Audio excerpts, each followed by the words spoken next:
आज तक देश नहीं चल रहा था। जब से कांग्रेस सरकार थी, जब से देश नहीं चल रहा था। ये बीजेपी सरकार से क्यों, जब से ड्रामा हुआ है अजान का। आवाज अजान और चलीसा घर के अंदर ही उचित है। रोड पर बैठकर अजान करना बिल्कुल गैर कानूनी है। महाराष्ट्र में जो है गणपति होता है, हफ्तों के लिए रोड जाम हो जाते हैं। कलकत्ता में दुर्गा पूजा होती है, रोड जाम हो जाता है हफ्तों के लिए। बारात शादी होती है, हफ्तों के लिए रोड बंद हो जाते हैं, है जी। तो और माइक बैठते हैं और क्या ये पूरे साल चलता है? हाँ, देखो शादी का कई महीनों तक डीजे बजता है, उसमें कोई रोक नहीं है। अजान से क्या मुसीबत है? अजान से क्या मुसीबत है? आप कहीं भी मुस्लिम कंट्री चले जाइए, वहाँ तो अजान बैन है, वहाँ तो अजान नहीं होता। फिर इस देश में क्यों अजान है? और रही बात 2014 की, तो 2014 से पहले हिंदुओं पर भी बहुत अत्याचार होते थे, लेकिन कोई आवाज नहीं उठा पाता था। अब एक ऐसी राष्ट्रवादी पार्टी आई है, तो हमें उन सब मिलके उनका साथ देना चाहिए। देखो पत्थर फेंकने, ये बताइए किस मजहब के लोग हैं? देखो मैं ये नहीं कहता, मैं कहता हूँ पत्थर फेंकना गलत है, उससे दंगे होते हैं। और जिसने भी फेंके वो गलत फेंके। मैं ये इसका मैं बहिष्कार करता हूं। अभी आपने कहा कि पत्थर फेंकने वालों का कोई मजहब नहीं होता, तो जो लोग पकड़े जा रहे हैं वो किस मजहब के हैं? वो मुझे नहीं पता किस मजहब के है। नमस्कार, स्वागत है आप सभी का यूथ मीडिया टीवी पर। अजान को लेकर विवाद लगातार चल रहा है। यूपी में इस मुद्दे को सुलझा दिया गया है कि लाउड स्पीकर पे जो अजान हो रही है या हनुमान चालीसा या भजन किया जा रहा है, उसको धीमी आवाज में किया जाए। तो इस मुद्दे पर चर्चा करते हैं, जनता से राय पूछते हैं कि आखिरकार किस तरीके से देख रहे हैं, किस तरीके से देखते हैं कि अजान को धीमी अगर आवाज में कर लें तो कोई दिक्कत नहीं होनी चाहिए। भाई देखो 2014 से पहले भी तो हिंदुस्तान था, भारत था। सब धर्म जो है अजान भी होती थी, सारे काम होते थे। ये जब से 2014 बीजेपी सरकार, जब से क्या ड्रामा चालू हुआ, क्यों हुआ है? अरे पहले हिंदुस्तान नहीं था, पहले लोग नहीं रहते थे। जैसे पहले रहते तो ऐसे अब भी रहो। अच्छा, नहीं, सवाल तो ये है कि जो लाउड स्पीकर पे अजान हो रही है, इसको बंद कर देना चाहिए, क्योंकि पहले भी अजान होती थी, पहले तो लाउड स्पीकर नहीं थे। नहीं, पहले तो थे, बीजेपी से पहले थे, उस टाइम था नहीं मुद्दा। ये तो अभी 2 साल पहले थे क्या? नहीं, 70 साल से चल रहा है। तो अच्छा, तो ये जब से 2014, जब से मोदी है सरकार है, बीजेपी सरकार है, जब से ड्रामा चालू हुआ है। अच्छा, बीजेपी ने आके ड्रामा स्टार्ट किया? नहीं, वो जब से चला है। हाँ। जी। अच्छा, अगर लाउड स्पीकर पे जो अजान हो रही है उसको बंद कर दिया जाए तो दिक्कत कहाँ है? ये सवाल है ना हमारा। क्यों बंद कर दिया जाए? हाँ। अरे हो गया अजान, तुम अपना हनुमान चालीसा पढ़ो, हम अजान पढ़ो, क्या दिक्कत है? क्या दिक्कत है इसमें? देश में शांति किस तरह अरे आएगी? शांति अगर आज तक देश नहीं चल रहा था। जब से कांग्रेस सरकार थी, जब से देश नहीं चल रहा था। ये बीजेपी सरकार से क्यों, जब से ड्रामा हुआ है अजान का। मुद्दा इस तरह कह रहे है, कि अजान होगी लाउड स्पीकर पे। अजान एक तरफ अजान चले, एक तरफ चलीसा चले, और दोनों अगर तेज आवाज में चलती है तो देश में शांति किस तरह आएगी? देश में शांति बरकरार रखने के लिए दोनों की आवाज कम करना बिल्कुल उचित है। और आवाज अजान और चलीसा घर के अंदर ही उचित है। रोड पर बैठकर अजान करना बिल्कुल गैर कानूनी है। किस तरीके देखते हैं कि सड़कों पे नमाज पढ़ी जाती है, कहीं भी सड़क रोक के नमाज पढ़ी जाती है, पार्कों में नमाज पढ़ी जाती है, तो क्या मस्जिद नहीं है क्या? अरे भाई 2014 से पहले नहीं पढ़ी जाती, वो जुमे के दिन पढ़ी जाती है, मस्जिद कम पढ़ जाती है, इसलिए लोग वहाँ नमाज पढ़ लेते हैं। उससे पहले भी तो पढ़ी जा रही थी। ये 2014 से, हाँ यही हुआ। गलत क्या कह रहा हूँ मैं? यही हुआ है। कह रहे हैं कि जब से मोदी जी आए हैं तब से ये चल रहा है, उससे पहले नहीं था। 2014 से पहले फिरोज खान की पार्टी थी, अब ये भाजपा की पार्टी है। अजान में किसी को कोई प्रॉब्लम नहीं है। मेरे अजान में किसी को कोई प्रॉब्लम नहीं है। आप अपनी अजान पढ़िए, हम अपनी हनुमान चालीसा पढ़ेंगे। लेकिन मेन चीज़ है लाउड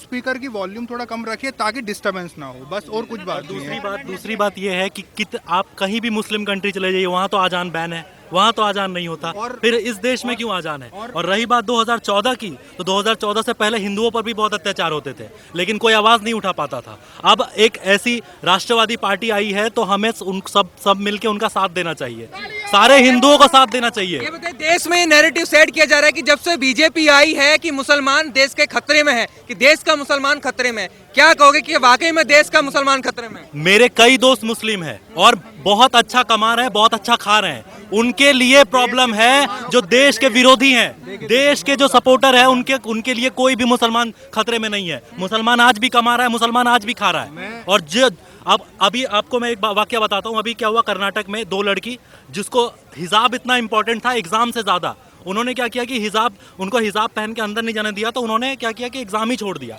और फिर यही जाके आगे कहेंगे कि मोदी जी रोजगार नहीं देते, तो उनके लिए मुस्लिम खतरे में है। क्या कहोगे? ये तो कह रहे हैं कोई खतरा नहीं है। नहीं, खतरा तो कोई नहीं, अल्लाह का शुक्र है, सब सुकून से रह रहे क्यों हैं। कह रहे हैं कि जब से मोदी जी आए यही चल रहा है? हाँ, ये अजान का इसका ड्रामा हुआ ना, हनुमान चालीसा का अजान का। उससे पहले तो कोई कहीं भी हमने तो उससे पहले हमने कभी बहुत सारे मंदिर भी तोड़े गए, उससे पहले तो बहुत सारे मंदिर भी तोड़े गए। अभी भी राजस्थान में 3 मंदिर तोड़े गए हैं।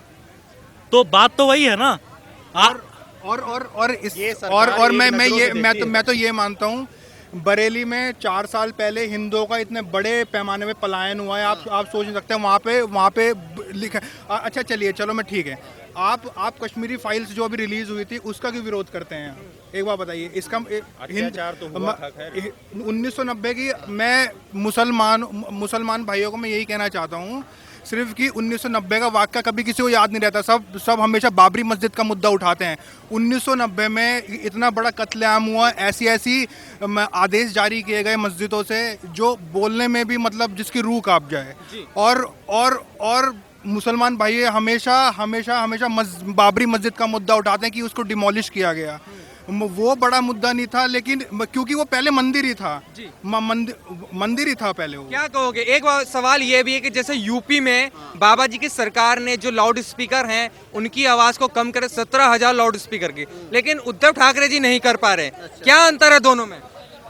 दोनों में क्या अंतर है भाई? वो स्टेट ऑफ महाराष्ट्र है, ये वहाँ जो है वो बीफ भी आम खाया जाता है वहाँ पे जो है, और वहाँ गोश्त पे पाबंदी नहीं। वहाँ जो है हर मजहब को जो है, वहाँ का वो मराठी कल्चर है, ये हमारा यूपी का अलग कल्चर है। मैं बम्बई में रहा हूँ बहुत दिन तक, वहाँ का बिल्कुल अलग कल्चर है जी। तो मतलब जो अजान का मुद्दा है ये लाउड स्पीकर से जो आवाज दी जा रही है, अजान की जा रही है, अगर ये कम हो जाए तो दिक्कत कहाँ पे आ रही है? ये सवाल है ना। देखो, बात ऐसी है, मैं ये नहीं कह रहा हूँ कम हो जाए, फिर उसकी भी होनी चाहिए। जो तुम्हारा हनुमान चल जो कोई भी वो है, उस पर भी कम होनी चाहिए आवाज। यूपी में तो दोनों को कर दिया गया है, चाहे भजन चल रहा है चाहे हनुमान चालीसा पढ़ी है, दोनों की आवाज कम होगी। सही है, इसमें कोई दिक्कत नहीं है, क्योंकि एक माँ के लिए सब बेटे बराबर होने चाहिए। जो देश का जो मुख्यमंत्री होता है, प्रधानमंत्री होता है, किसी एक पार्टी का नहीं होता, वो सबका होता है बन जाने के बाद में। तो सबके लिए एक नियम कानून हो, उसमें कोई दिक्कत नहीं है। अच्छा ये बताइए, अजान जो होती है दिन में 5 बार होती है, हनुमान चालीसा मंगलवार के दिन होती है, तो फिर इसमें विवाद क्यों देते हैं कि हनुमान चालीसा को सबसे पहले बैन किया जाना चाहिए? महाराष्ट्र में जो है गणपति होता है, हफ्तों के लिए रोड जाम हो जाते हैं। कलकत्ता में दुर्गा पूजा होती है, रोड जाम हो जाते हैं हफ्तों के लिए। बारात शादी होती है, हफ्तों के लिए रोड बंद हो जाते हैं, है जी। तो और माइक बजते हैं, और क्या ये पूरे साल चलता है? देखो, शादी का कई महीनों तक डीजे बजता है, उसमें कोई रोक नहीं है। अजान से क्या मुसीबत है? अजान से क्या मुसीबत है? अच्छा, मुस्लिमों की शादी नहीं होती, क्या उसमें डीजे नहीं बजता? तो बजता है, हमें तो कोई एतराज नहीं। हिंदुओं से क्या दिक्कत है? तो मैंने कब कहा हिंदुओं से दिक्कत है? आप कह रहे हैं कि दुर्गा पूजा होती है, गणेश विसर्जन होता है, रोड पर जाम करने, रोड पे नमाज पढ़ने, रोड पे भी काम भी तो होते हैं, रोड पे ये काम भी तो होते हैं। हमारे मुस्लिम भाई भी रैली निकालते हैं अपने मुहर्रम में। आज तक हमने पत्थर नहीं फेंका, लेकिन जैसे आजकल ऐसा एजेंडा लग रहा है कि हमारी कुछ भी होती है पत्थर फेंकने लगते हैं, ऊपर से कुछ भी मारने लगते हैं, और जब बुलडोजर चलता है तो बोलते हैं हम तो खतरे में आ गए। ये कैसे हो सकता है? बताइए, क्या पत्थर फेंके जा रहे हैं? आप हिंदुओं का त्योहार नहीं मनाने दे रहे हैं? देखो, मेरी बात सुनो, हम तो ये कहते हैं भाई, हम तो कहते हैं भाई, हिंदू मुसलमान आपस से प्यार मोहब्बत से मिलकर रहो, इससे बड़ी कोई बात नहीं हो सकती। मुल्ला जी, कैसे रहेंगे प्यार मोहब्बत से? जब आप हनुमान जन्मोत्सव मनाया जाता है तो पत्थरबाजी कर दोगे, जब रामनवमी मनाई जाएगी तो पत्थरबाजी कर दोगे, कैसे प्यार से रहेंगे? देखो भाई, जो पत्थरबाजी है उनका कोई मजहब नहीं होता। जो आपस में अंसार पकड़ा जा रहा है, वो कौन है? ताहिर हुसैन पकड़ा जाता है, वो कौन है? ठीक है, 14 लोग पकड़े गए जहांगीरपुरी में, वो कौन है? क्या उनका मजहब नजर नहीं आता? बताइए। दिल्ली देखो, पत्थर फेंकने, ये बताइए किस मजहब के लोग हैं? देखो, मैं ये नहीं कहता, मैं ये कहता हूँ पत्थर फेंकना गलत है, उससे दंगे होते हैं, और जिसने भी फेंके वो गलत फेंके।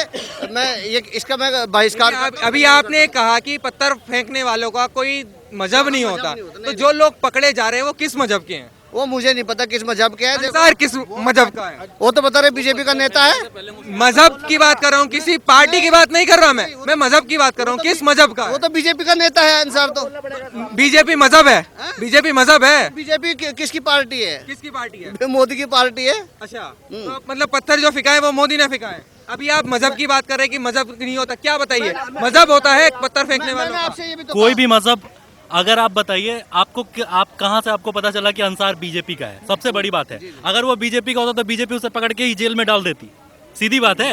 अंसार कैसा है? एक सेल्फी लेने से वो उस पार्टी का आदमी नहीं अब मैं भी आपके साथ सेल्फी ले लूंगा और कहूंगा आप ये तो मेरा भाई है, तो ये तो सरासर गलत बात है। तो सीधी बात है कि अगर भाईचारा की बात करते हैं तो आपको ताली दोनों हाथ से बजानी पड़ेगी, आप एक हाथ से नहीं बजा सकते। मेरे कई दोस्त हैं और मैं प्राउड फील कर सकता हूं कि वो मिलजुल कर रहते हैं। मेरे कितने मुस्लिम दोस्त हैं, इनके भी कितने मुस्लिम दोस्त हैं, लेकिन हम सब मिलजुल कर रहते हैं। लेकिन ये बताइए पत्थरबाजी की अगर जिक्र चल रहा है तो यूपी में अभी तक कोई पत्थरबाजी नहीं हुई, चाहे रामनवमी हो, चाहे नववर्ष हो, या हनुमान जन्मोत्सव है, क्या वजह है? क्योंकि वो योगी जी की सरकार है। योगी जी किसी के बस में नहीं है, कई पार्टियों के बस में नहीं है। और उद्धव ठाकरे तीन लोगों के कंट्रोल में है, रिमोट कंट्रोल में है। सोनिया जी उनको दिल्ली से चला रही है। शिवसेना के बजाय सोनिया सेना हो गई है, जिसकी वजह से वो कई लोगों की उनकी कंट्रोल में है, कई लोगों की उनकी बातें सुननी पड़ती है। जी क्या अंतर है उद्धव ठाकरे जी में और योगी जी? योगी जी के लिए मैं एक बात कहना चाहूँ, एक कहावत है, ये मैं मुस्लिम भाई और हिंदू भाई के लिए कोई किसी का मेरा टारगेट नहीं है, बस एक बार कुटाई छिलाई भरपाई का मजा लीजिए अपने ही देश में। एक पत्थर तो फेंकिए सिर्फ उत्तर प्रदेश में, सिर्फ वहाँ बाबा जी की सरकार है इसलिए वहाँ पत्थरबाजी नहीं। उन्होंने साफ उनका एक उनका तर्क है कि आप पत्थरबाजी करिए, आप पत्थरबाजी जो पब्लिक प्रॉपर्टी को आप नुकसान पहुंचाएंगे, आपकी भरपाई आपकी प्रॉपर्टी से ही होगी, जो पब्लिक उसमें प्रॉपर्टी। भी कह देते हैं कि मुसलमानों को टारगेट किया जा रहा है, क्या ऐसी है क्या? अगर हिंसा करोगे बुलडोजर चल जाएगा तो दिक्कत हो जाएगी क्या? मुसलमानों को टारगेट किया जाएगा क्या? लेकिन आदमी को मुंह देखी बात नहीं करनी चाहिए। क्रिमिनल यूपी में सिर्फ मुसलमान ही नहीं है, दूसरे मजहब के लोग भी क्रिमिनल है, उनके घर पे बॉर्डर चलने के लिए कार्रवाई सब पे हो रही है नहीं, ना? कार्रवाई सब पे हो रही है, लेकिन जो मेजर माफिया है, मुख्तार अंसारी, अतीक अहमद, वहाँ पे अगर बुलडोजर चल रहा है तो आपको क्या परेशानी है? मैंने बहुत ये देखा है वहाँ पे मेरठ की साइड में कि मुख्तार अंसारी के अगर प्रॉपर्टी है बुलडोजर चलता है तो वहाँ पे विरोध करने लगते हैं कि क्यों बुलडोजर चल रहा है। तो ये क्या है फिर? ये तुष्टीकरण की राजनीति नहीं चलने वाली ना। और आपने हिंदुओं की बात की सर, हिंदुओं से बड़ा सेकुलर आदमी कोई हो ही नहीं सकता। अब इसलिए जब इस देश का जब मुसलमान खतरे में आता है तब ये कंट्री जब मतलब ये बोलते हैं कि हम खतरे में हैं, आप खतरे में नहीं बल्कि हिंदू खतरे में है।